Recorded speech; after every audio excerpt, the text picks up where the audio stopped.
Right, looks like all the check pieces are in place. Just give it a second for anyone else to log in, and then we will get down to our discussion.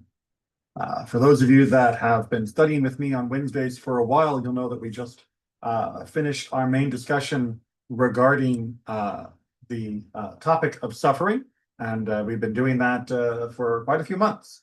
We're going to be doing a couple different excerpts. So this week we're going to be talking about a popular topic on Purim, and then next week for a couple weeks we'll be talking about the Haggadah and the obligations of the Seder.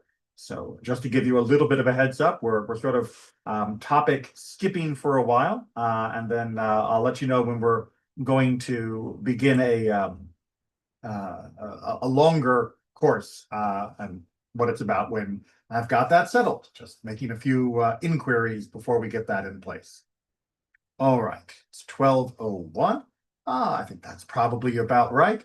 Let's go ahead and jump into our discussion. So, as I hope all of you know, we will be celebrating the holiday of Purim next week, and that is going to be a lot of fun. Now, many people have, shall I say, blurry ideas about Purim.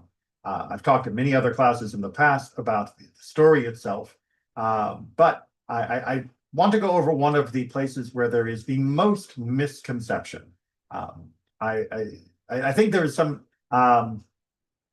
fertile ground for study regarding drinking on Purim. And I don't just mean the question of drinking on Purim, I mean the question of how drinking on Purim has become one of the best known pseudo mitzvahs in all of Judaism. If people know a mitzvah outside of the basic ones, the keeping Shabbat, keeping kosher, not murdering, all of those kinds of things, they'll think that they know you're supposed to drink on Purim. You're obligated to drink on Purim. Quick, pass me the whiskey. We're supposed to drink on Purim. I am observant of this mitzvah. But the fact is that there are four primary mitzvot on the holiday of Purim, in addition to some liturgical changes. And drinking, well, is only tangentially connected to one of them. And because of that, and because of the superficiality with which most people have learned about this idea, as well as the way that it is recklessly implemented, it's not even being done at the right time. It's not even being done where it could be argued it belongs. And as such, it is just quite a mess on college campuses and many congregations. The drinking on Purim can be extremely reckless, if not actually dangerous. So I want to talk a little bit about the halacha, talk a little bit about where the origin of this mythical status of the mitzvah to drink on Purim came from, and what we can actually do next week when we celebrate the Chag, not technically a Chag, but celebrate the holiday in a way that is joyous, is in keeping with our traditions, and is not dangerous to anyone. All right, so before we get into the drinking itself, I mentioned that there are four primary mitzvot that go along with Purim. The first is the most famous, perhaps, which is the hearing of the mitzvah. Sorry, the hearing of the Megillah. My eyes reading, or my mouth saying what my eyes are looking at. So there is the reading of the Megillah. Now, this is actually a two-parter. There is the reading of a Megillah at night, and there is a reading of the Megillah in the morning. The evening one is part of the Mariv service, and the morning one is part of Shacharit. So far, so good. Most people know about this, famously booing the name of Haman, and all of the other fun that goes along with it. Two, there is a mitzvah to give portions to friends. That is to say, to give gifts to friends, which are primarily in the form of food. Some sub-details on that, but the basic idea is based on the instructions within the Megillah itself. We are called upon to give these gifts to one another as part of our holiday celebration. We are also obligated for mitzvah number 3, which is to give portions to those that are poor. So while we give these, what we usually call shlach manot, while we give these gifts to our friends, we are also giving separate gifts Matanot le'evyonim, we are giving gifts to those that are poor and in need. In certain circumstances, if you are in a very poor community, you can do a double dip where I give you a portion and you also happen to be poor. But most of the time we try to spread out this celebration as much as possible. We'll come back to that a little bit later. And then the fourth mitzvah is for a feast, a seudah. And that feast is the one that has the tangential connection to the drinking question that we're going to focus on. So let's get to the section of the Talmud where this discussion takes place. And as you'll note, this is coming up in the Talmud itself. It is certainly not in the Torah, as the story of Esther comes after the Torah was finished and comes instead in the rest of the Tanakh, in the Ketuvim portion, where it is described. And even in that portion, while we hear about a lot of drinking, because that's kind of the opening scene, and partying does take a big portion of the story, we don't actually see a mitzvah to get drunk on Purim. We see the others to have this message be sent and to continue to celebrate each year and to give to each other and to give to the poor, but we don't see anything specifically about actually getting drunk as a benchmark of what we are meant to aim for, until we get to this discussion in the Talmud. Let's go ahead and get the text, and then we'll talk about what it might be saying, and then we'll talk about how we put this into practice. Said Rabbah, a man is obligated to drink on Purim until he no longer knows the difference between cursed Haman and blessed Mordechai. So this is no longer knows the difference is where we get the shorthand jargon, ad lo yada, until you do not know, or until one does not know. So this is the technical benchmark that is being proposed by Rabbah. Now, you'll notice again, this is not coming as an earlier discussion. This is in his own generation. He is proposing that this is the fulfillment of what it means to feast on the time of Purim.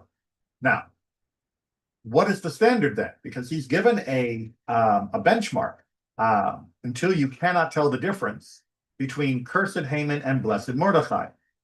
Well, we'll come back to that, what that benchmark might mean. But let's look what happened in a party where people indeed were drinking to this level. Rabbah and Rabbi Zera celebrated the Purim meal together. They got drunk. Rabbah arose and slaughtered Rabbi Zera. Right, so murder just took place. The next day he prayed and revived him.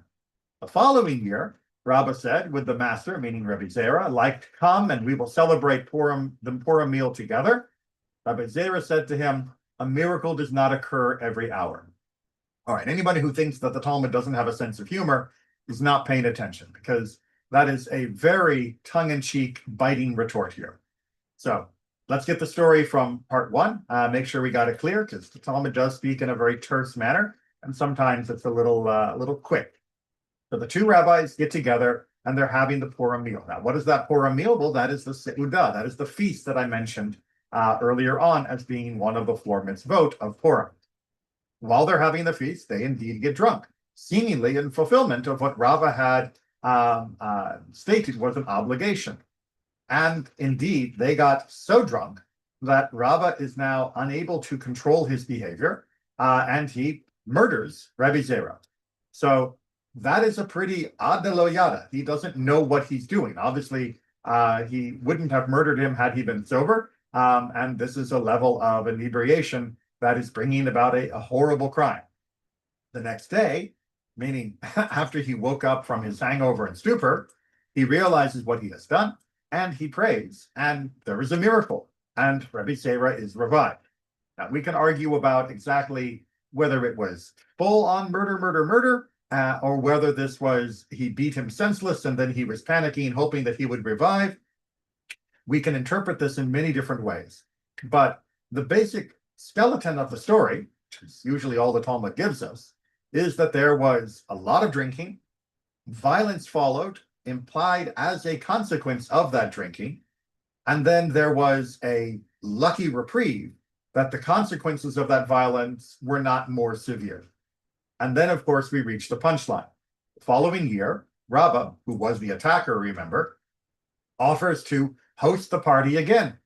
And Rabbi Zera refuses, and refuses in a rather pointed fashion by saying a miracle does not occur every hour, which means I'm not going to risk being with you again because I saw what you did when you were drunk. You either killed me or almost killed me, and I'm not going to take that risk again because I do not have the audacity or chutzpah, as we would say in Yiddish, to expect that God will save me from your drunken rage a second year in a row. And indeed, Judaism does say that we're not allowed to rely on a miracle, that a person has to do everything they can to save themselves some harm and not deliberately put themselves in a dangerous situation, trusting that a miracle might save them, that is an inappropriate behavior. And Rabbi Zera appears to be living up to that principle, and he considers partying with Rabbah now a dangerous and reckless behavior, and so he is not going to do it because, well, it's dangerous and reckless. He has seen what can happen. All right. Now, this is it. This is the source text that has gotten so many people excited about the obligation to drink. It is based off, especially Rabbah's opening line, this idea that you're obligated to drink until you can't tell the difference between cursed Haman, blessed Mordechai, that has fueled so many pourings of whiskey and vodka and other drinks during the evening Megillah reading. In particular, that seems to be a focus for so many people to get together at night, to have the Megillah being read, and while the Megillah is being read, people are doing shots after shot after shot, and if anybody raises a objection or caution, they will quote, "No, I have to get so drunk I can't tell the difference between cursed Haman, blessed Mordechai." And even people who may not otherwise be especially observant of Judaism will pursue this mitzvah with the passion reserved for the most zealous of the devotees. Okay, but as you can see, that first line, get so drunk you can't tell the difference, is followed by what is apparent to every reader as an extremely important, powerful cautionary tale, which is clearly meant by its juxtaposition to dial back what you may think Rava means. That the editors of the Talmud, who were choosing which passages and which selections to put next to one another, were, I think, quite insightful to include Rava's edict about drinking a lot, and then to follow it with a warning about what happens when you drink a lot, and the idea that one should not drink so much that you are then now relying on a miracle in order to keep you away from harm, whether it be the harm of someone else or whether it be harm that you might do to yourself. And I will add, of course, in the modern world, a situation that our ancestors never anticipated, when many people get this drunk in the evening Megillah reading, they then get in their car and drive home. Many people do not live within walking or staggering distance of their house and the synagogue, and thus they are going to be driving home. And I hope everybody recognizes the mortal danger you put yourself into and the incredibly irresponsible danger you put everyone else on the road in if you are driving while drunk. So this is a uniquely horrific problem in the modern world, and one that is completely unnecessary. Now, we'll come back to how we're going to respond to this ad yada, until this drinking until you can't tell the difference. Is there a way to fulfill what Rava said and still be a reasonable, responsible person? Short answer is yes, there is. Don't worry. I'm not telling everybody to be a teetotaler. You are absolutely allowed to drink on Purim, and there are many good reasons to encourage it in the right circumstances and depending upon your personal situation and history. But before we get to the details on that drinking, I want to do a little bit of a general survey of what we're supposed to be doing at this feast. Because, trying to get Rambam's text here in the middle, because you see, that's where the drinking is actually meant to take place. The idea of drinking excessively or even at all during the evening Megillah reading or the morning Megillah reading the following morning is not at all what the original mitzvah was talking about. The original mitzvah, and in the Talmud and in all the halakhic codes, is very pointedly, very, very clearly talking about the Seudah, the feast. Now, the Seudah happens in the afternoon of Purim. Now, remember, the Jewish calendar starts in the evening. So we start off with the evening, and in our Arvit service, we add the Megillah reading, and we have a wonderful time. We boo Haman, we celebrate our victory, and then we go to bed. And then in the morning, we wake up, and we go to our Shacharit service, and we hear the Megillah read again, and there's Torah reading, and again, we're celebrating yay, and boo, and all of that. And then Shacharit is over, we go home, and then in the midday, we have what is the primary meal of the day, at least in antiquity. Most of us today will usually treat our dinner as our primary meal. Back then, it was sort of the midday or mid-afternoon meal that was the primary. It's still common in other parts of the world to do so. That is when we have our Seudah. That is where the feast comes. After the evening meal, after the morning, after the evening Megillah reading, after the morning Megillah reading, the following afternoon, when there is nothing else left to do. No other obligations are upon us. We should have already delivered our portions to our friends because it was in anticipation of their own meals that they would be taking those portions home to help them celebrate. And we should have already delivered our portions to the poor because it was in anticipation of their need to have something from someone else because they didn't have enough of their own, that we gave those portions so they could also have a feast. They could also have a joyous meal in that afternoon. So it is near the end of Purim that the drinking is actually situated. And nevertheless, it seems that so many people are confused about that and load up the drinking at the very beginning of the holiday in the evening portion during that first reading in the Megillah, which means they are perhaps not properly attentive to the Megillah reading, which is an actual full-on mitzvah. And they are often well, shall I say, not in a good state the following morning when we have our second reading during Shacharit. Because if they drank as much as I've seen people drink, then the next day they're not exactly bright and bushy-tailed when it comes time for that second reading. And they may even oversleep and miss Shacharit altogether. They may also be negligent of the other mitzvot of sending portions to friends or the poor. And, well, that's kind of ruining all of Purim by having gotten drunk at a time that wasn't even in anybody's calendar the time when one was, quote, supposed to be drunk. When the rabbis were originally talking about drinking, none of them were talking about the evening, none of them were talking about the morning. They were all talking about this formal feast. So let's go ahead and talk about what Rambam describes as being this obligation of Purim and how this feast fits into this whole setting. So, what is the nature of our obligation for the Seudah, for the feast? You know, we are Jews. We believe that when we have obligations, we need to look at the details. That a person doesn't just say, I'll do what I want. We ask, well, what is it I must do? What should I do? What can I do? How does this all work together?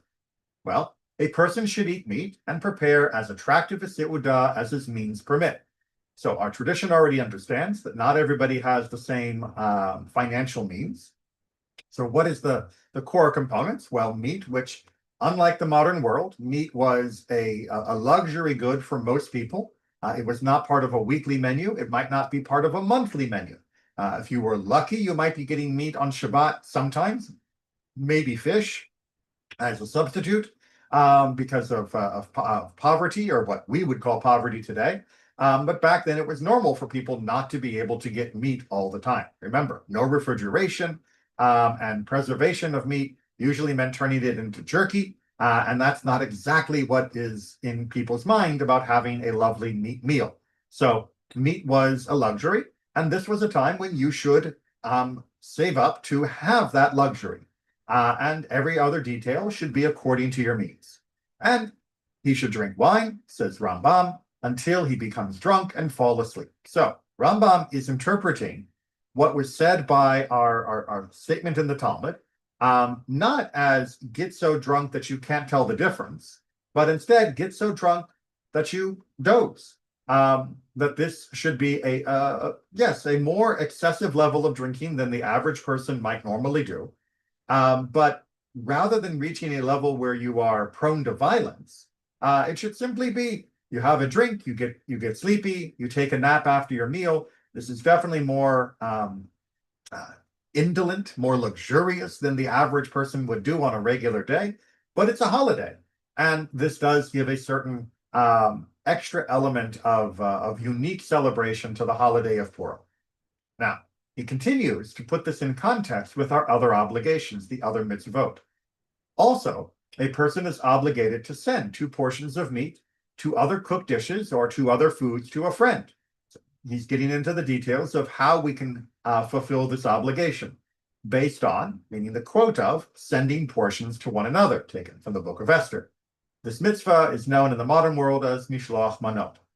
So if one does not have the means, one should instead exchange meals with a friend. As I mentioned earlier, this is a way for people that are poor to give something, but still have something to not exactly conditionally give to a friend, but it would be understood, at least implicitly, that I'm giving you what I would otherwise be eating so that I can fulfill this mitzvah, but I kind of sort of need you to do the same back to me, or else I'm going to go hungry. So people would arrange to share with each other so that they could both have enough to eat for the meal and also fulfill the obligation of sharing with each other. And then again, as we mentioned, one is obligated to distribute tzedakah to the poor on the day of Purim. At the very least, to give each of 2 poor people a present, whether it be money, cooked dishes, or other food, based on gifts to the poor, the quote from the book of Esther. This mitzvah is known as matanot le'evyonim. We should not be discriminating. Instead, we should give to whomever stretches out their hand. This is something that is very well discussed in Judaism and Jewish law. In certain circumstances, we sometimes have to prioritize one person over another.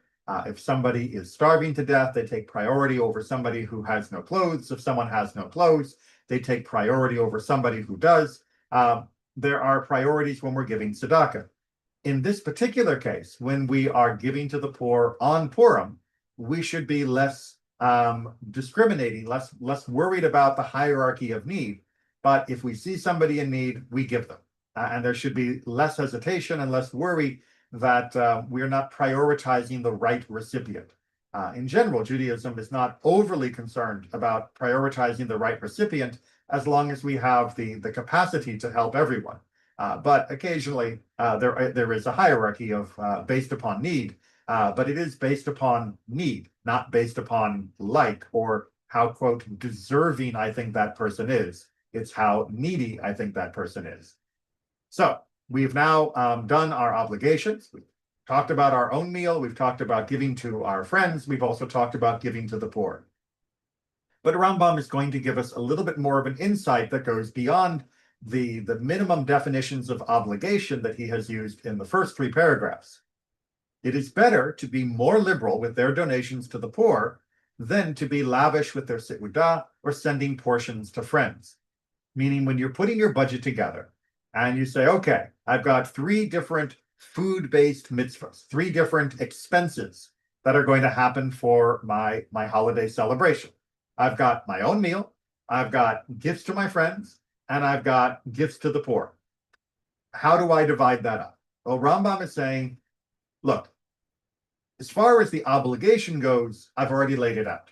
As far as what you should be thinking and feeling, and then choosing to guide your action above and beyond the list that I have just given you, well, when you're putting that priority list together, you should be thinking, I want to give more to others than I'm going to eat myself. I want to maximize whatever it is I'm giving to the poor, even if it means diminishing what I will be having myself. So if you have 100 gold coins that you're using for this holiday, I have no idea what their actual currency was at the time, so please, this is just an example. I've got my 100 gold coins. I shouldn't have 75 for my meal, 24 for my friends, and 1 for the poor. Even if I meet those minimums of the 2 portions, etc., That is not the right spirit, says Rambam. Instead, I should be giving much more to the poor and then give to my friends and also have enough for myself. Why? Well, Rambam gives his reason. There is no greater and more splendid happiness than to gladden the hearts of the poor, the orphans, the widows, and the converts, the group of people that are the most vulnerable and the least likely to be able to provide well for themselves. One who brings them happiness resembles the Shekhinah, God, to revive the spirit of the lowly and to revive those with broken hearts. Quote taken from Isaiah. So Rambam is trying to remind us that as we prepare for the holiday, we should be prioritizing how we're helping those most in need. Because a holiday where we can sit back and rejoice, knowing that there are others that are suffering that we could have helped, is not being celebrated properly. We are not celebrating in the correct spirit that the holiday is trying to move us to. The holiday of Purim has this reputation for drunkenness and debauchery and just all sorts of self-indulgence. And there is absolutely room. Rambam said, prepare them as attractive a meal as you possibly can. But that doesn't mean we do so at the expense of others that are in need. And indeed, he goes on to explain what that looks like if that's how you are choosing to prioritize your observance.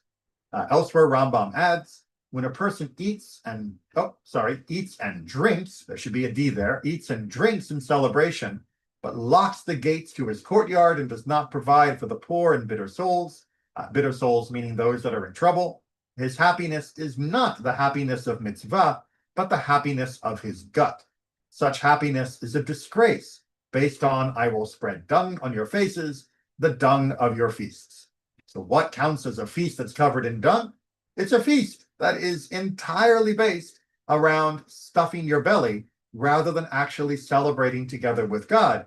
Because if you are truly celebrating the deliverance of Purim with God, then you have to. You would be naturally moved to want to celebrate it with those that are in need of deliverance around you right now, that those are in need of additional help. Again, this Judaism never says you give away everything, doesn't say reduce yourself to poverty, doesn't say you can't have fun, but only help others. Judaism is not an aesthetic faith at all, but it does mean that while we're thinking about our plans, we have to be including in our thoughts and our budgets those that are also in desperate need during that day and that time of Purim. So when we overdrink, seemingly in fulfillment of our original Talmudic quote, ad lo yada, until you can't know the difference, we are often stumbling. One, because we do it at the wrong time, and we fail to properly focus on the story of Purim. Two, because it often keeps us from doing other mitzvot in the morning, for example, when we have to wake up with our headache and other problems, if we get up at all in the morning before the time of Shacharit has passed. And three, because it makes a mockery of the celebration that God has been offering to us. That this holiday of Purim is not there just so we can be drunken and gluttonous. The holiday of Purim is there so that we can relive the feeling of relief and joy that our ancestors had when Esther was able to redirect the king in order to save our people. And if all we do is stuff our face, then we are not actually encountering the meaning of the holiday itself. We are missing it completely. And as such, well, you can see Rambam doesn't mince words. He's even more blunt than I might be. One of the advantages of being 1,000 years old is you don't have to worry about offending people. Okay, so where do we go? What do we actually do then? Well, first things first, go to the Megillah reading in the morning, do the Megillah reading in the evening, do the Megillah reading in the morning, and now you've got those two taken care of. Make sure that you have either arranged for portions to be sent. I believe, unfortunately, that our Mishloach Manot program is already closed because our volunteers had to already buy the ingredients to deliver them on your behalf. But you can still just do it manually. Just give it to a friend and you're good. And you don't have to use it through, you don't have to go through an organization. And then next year, watch out for our notices, and then you can have us do it for you. And make sure that you are on the lookout for those that are in need. If you can't find somebody personally, there are many organizations online that will help give portions to the poor on the day of Purim. But if you can find somebody directly, that's best. And remember at all times that we have our little pantry on our property where you can always leave things for those that are in need and help them to, well, have enough to eat. But what about the drink? So as I said before, I am not a teetotaler. I like a glass of wine. I like some other drinks, hard liquor from time to time. Nothing is wrong with that if you are guiding yourself the right way. Now, how do we know how to guide ourselves the right way? Because it looks like we're vacillating wildly. Are we getting drunk enough that we fall asleep? Does that mean face down in your food, or does that mean you just feel a little drowsy and then you move to your sofa? Do I need to get so drunk that I might cut someone's head off? Is that really where I need to be? But it does seem like a cautionary tale against it. Well, when we're not sure exactly where the benchmark is, we turn to our commentators. We have wonderful sages over the last few centuries, well, a couple thousand years really, that have been trying to clarify things so that we know. And as usual, they don't always agree. But I think you'll find that in their interpretations, we will hopefully be able to find something that works for each of us. Okay, so let's get to our summary of our different readings. You know what? I'm just not quite able to put all of them on. All right, so we'll start off from the most drunk, moving to the least drunk interpretation. So the Bach, one of the great commentaries, says that yes, indeed, he reads this as meaning literally, you get so drunk that you can't tell the difference of what you're saying. That you have to be saying, you know, way Haman and boo Mordechai, or saying, you know, yay Mordechai when you're thinking of Haman, and boo Haman when you're thinking of Mordechai. You need to be that confusedly drunk. Now, again, he's talking about this at the feast that happens in your house in the afternoon of Purim. We're not at the Megillah readings. We're not at Shacharit. We're not in the evening. We're definitely not getting behind the wheel of a car. But Bach's explanation is that since we saw a fatality, that's the only way we can actually interpret that. Now, he's arguing that the fatality would only have happened, the drunkenness that led to the fatality only happened because the rabbis in question were following the edict of get so drunk you can't tell the difference between the two, that you literally don't know what you're doing anymore. Because he is reluctant to suggest that that's just how drunk the rabbis wanted to be, that they were pushing themselves to that level, not that they wanted to be that drunk. Now, we don't have any indication that the two of them ever would have chosen or not chosen. We don't know what their personal preferences might have been. But Bach is trying to essentially protect their reputation, to make sure that we are interpreting their behavior as being pursuing the goal of being this drunk. But many other commentaries are not comfortable with his conclusion. Shalom HaKodesh, another commentary, tries to dial it back a little bit by pointing out not everybody is fit to drink that much. That many people, if they were to try and drink that much, if they are of weak constitution, well, alcohol poisoning is a thing. And for many people, that is a dangerous level of consumption. And thus, the individual should recognize that you are not obligated, even by the extreme interpretation of Bach, of getting really drunk, you're not obligated to make yourself ill. You're not obligated to actually jeopardize your health. So even for those that are taking the more extreme position, and it is a minority, as we'll see, they still want to make sure there's a caveat for your health. Now, Beit Yosef and Tosfot. Beit Yosef is the author of Shulchan Aruch, the Sephardic rabbi of Joseph Caro. Beit Yosef is technically his commentary on on the tour, but he later wrote his own codification as well. And the Tosafot were another group of medieval commentators, and they take the phrase that we found back up here, just so I can point out here, Arur Haman and Baruch Mordechai, as being in quotes or italicized, whatever your style paper told you to do for the name of a psalm, meaning that there was a psalm that uses these two phrases, cursed Haman and blessed Mordechai. Kind of like in the modern world, many people know the, oh, once there was a wicked man, right? If I said, oh, once as the name of the song, if you know it's a song, you'd understand that that's what I was referring to. If you didn't know it was a song, well, you'd think, how does that fit in the sentence? Well, Beit Yosef and the Tosafot think that this is referring to the song title, which is, cursed is Haman, blessed is Mordechai, cursed is Zeresh, blessed is Esther. Cursed are all the wicked, blessed are the Jews. Right? That was apparently a song that used to be sung during their time. And as you might imagine, many drunk people get the words wrong to songs like this. So they might be sort of, blessed, cursed is, wait, blessed. Now, which way? No. Blessed is Haman. Now, cursed is Haman. Blessed. That it wasn't that they didn't know Haman was the bad guy. It wasn't that they didn't know Mordecai was a hero. It was that get drunk enough that you might have a little trouble singing a slightly complicated song. And if you're that drunk, you're good, right? And don't take the whole statement as being literally that you are incapacitated entirely. Now, commentator D from the Aguda, he puts it at a whole nother level.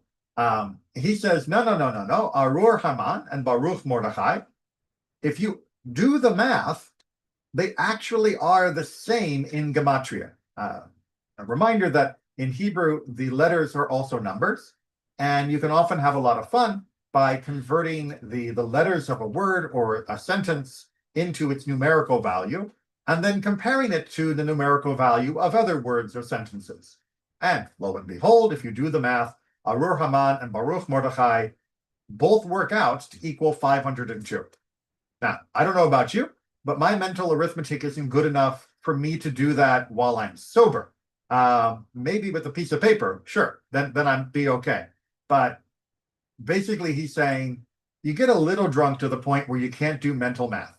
If you can't do your mental math as fast as you like, boom, you've definitely satisfied the minimum requirement for having drunk to be a little bit more full of levity than you otherwise might be. Now, moving on to E, we're going to see in the Kolbo a very different level. He is, in fact, opposed to the idea of drunkenness at all. He is not exactly a teetotaler, but he is rightly concerned, especially given the way the story unfolded, that drinking can cause sin. It can cause you to neglect the Megillah readings. It can cause you to neglect your duties to each other and to the poor. So really, drunkenness is not a great idea. Even at the feast, he would argue that a person should refrain from that. Now, he is in the minority of one at that level of the extreme, just as the Bach is at the other extreme of really gets that drunk. He's at the opposite extreme of no drink. He does concede, however, that a little drinking can increase in making the poor joyful and comforted. I personally think that his opinion was probably grounded in his own experiences, because I definitely have found that some people will use drink in a way that is not good for themselves. They use it less as as an assist to joy, but as a substitute for actual joy. Rather than drinking and enjoying the conviviality that can come along with it, it becomes a portal where they can escape being who they think they are or the situation they are in. And that's not the type of joy that we're truly pursuing for a holiday. It's not the type of joy we should be pursuing at any time. So he might be overcorrecting, but I certainly can understand his sentiment.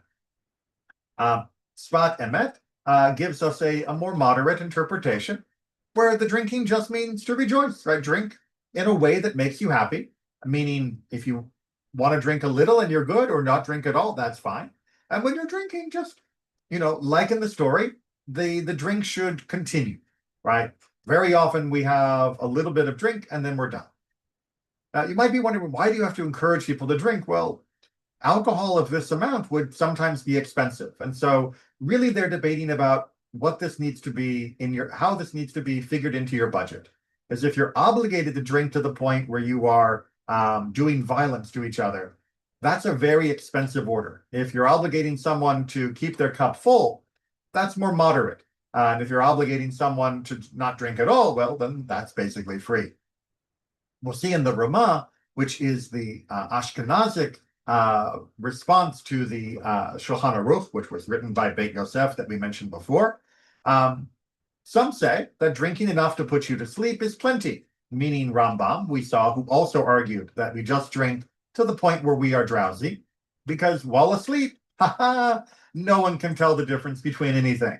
It's a beautiful little insight that if you really want to not know, then go to sleep, because while you're asleep, you can't tell the difference. You are literally unconscious, and that's the most I can't tell the difference that you could possibly reach.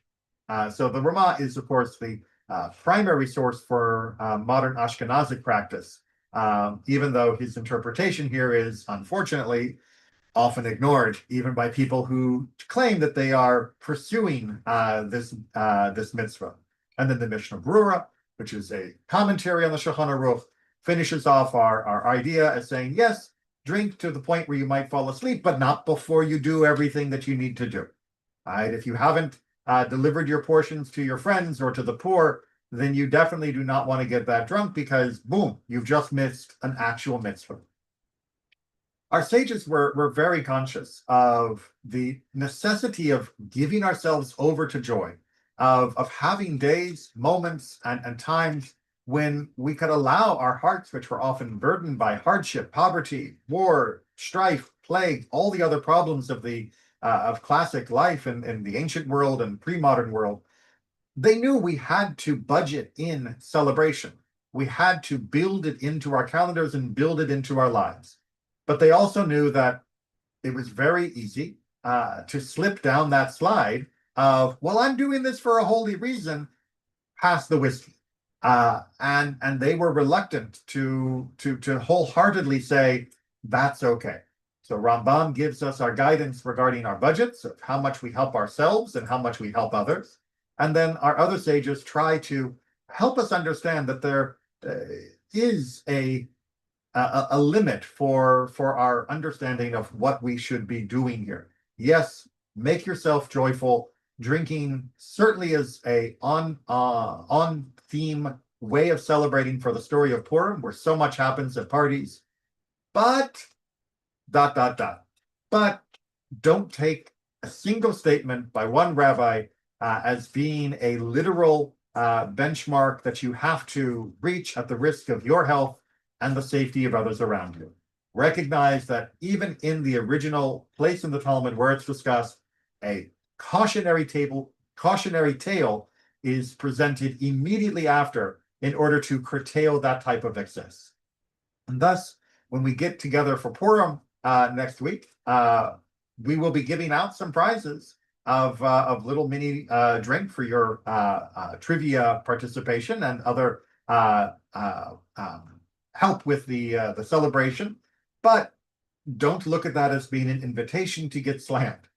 Look at that as something that you can save for the following afternoon when you sit down at your seudah, hopefully having invited other people, hopefully having already given to those in need, and then open up a little something special, allow yourself to feel the joy of the celebration of Purim, and do so in a way that is not just joyful, but is truly sanctifying the moment, and allow it to be in this higher fullness of celebration. That's all we've got for today. It's a little bit shorter, but I hope you enjoyed our switch from the heavier topics of suffering that we have been wrestling with. And as I mentioned at the outset, next week we'll be looking at the Haggadah and just picking through a few of the topics there as a way of helping you prepare for your own Seder. Take care, everyone. Be well and have a wonderful, joyous Purim.